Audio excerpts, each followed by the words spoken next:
अस्सलाम वालेकुम व्यूवर्स, उम्मीद करता हूँ आप सब खैरियत से होंगे। ये आपके सामने चेतम का याकूत है जो कि खालिस चांदी रिंग में तैयार किया गया है। आप स्टोन के अंदर नेचुरल लेयर्स को देख सकते हैं जो कि चेतम याकूत की ख़ास पहचान होती हैं। इस रिंग का वज़न है तकरीबन 2 तोले से ऊपर। जो लोग हैवी रिंग्स को पहनना पसंद करते हैं वो इसको ऑर्डर कर सकते हैं कैश ऑन डिलीवरी पे।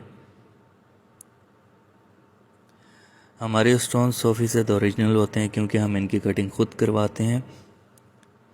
और अगर आप स्टोन का सर्टिफिकेट भी साथ चाहते हैं तो हम आपको वो भी बनवा के दे सकते हैं।